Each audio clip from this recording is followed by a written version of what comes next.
वो फिर से पार्वती बनी और उनके यहाँ हिमालय के यहाँ जन्म हुआ। तब माता पार्वती का फिर से जो है शिव जी के साथ विवाह हुआ। तब उनके एक भाई थे जिनका नाम था विंध्याचल।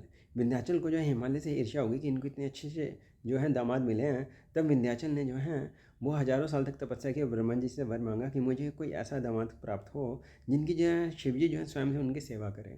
तब ब्रह्मा जी के आशीर्वाद से उनके यहाँ राधा रानी का जन्म हुआ। और कंस के कारागृह में जब कन्या ने जो है माता दुर्गा का रूप धारण कर लिया था, तब उन्होंने कंस को यह भी बताया था कि विंध्याचल के यहाँ एक कन्या का जन्म हुआ है, उसके हाथों से जो प्रसाद खाएगा वो अमर हो जाएगा और वही जो है तुम्हारा काल बनेगा।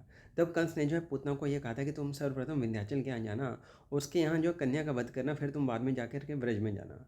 तो वो जो पूतना जब विंध्याचल के यहाँ गई तो विंध्याचल जो है बहुत बड़ा यज्ञ कर रहे थे। उन्होंने जो इनकी 8 कन्या जो पहले से थी प्लस 9वीं कन्या राधा रानी, सभी 9 कन्याओं को आकाश मार्ग से ले गई और जो ब्रज में पहुंची तो विंध्याचल जो है यज्ञ करे तो उनके यज्ञ के प्रभाव से उन जो पूतना की शक्ति थी वो कम हो गई। इसलिए उनके हाथों से 9 की 9 कन्या जो है उनके हाथों से गिर गई।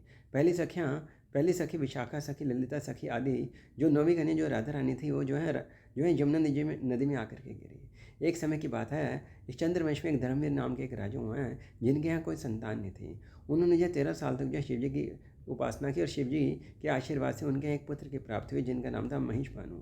और महेश भानु के आगे 5 पुत्र हुए जिसमें से एक पुत्र का नाम था वृष भानु।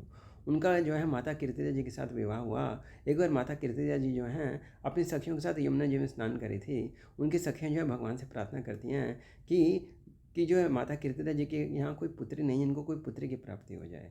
तब हजारों दलों में एक कमल का फूल जिसके हजारों दल थे, उसमें स्वयं राधा रानी जिसमें सवार थी, उसमें बैठ करके उनके समीप आ गई और माता कीर्तिदा जी के स्तनों से दूध पहने लगा और उन्होंने उनको दूध का पान कराया। इस तरह राधा रानी जो है गोलोकधाम वृंदावन से जो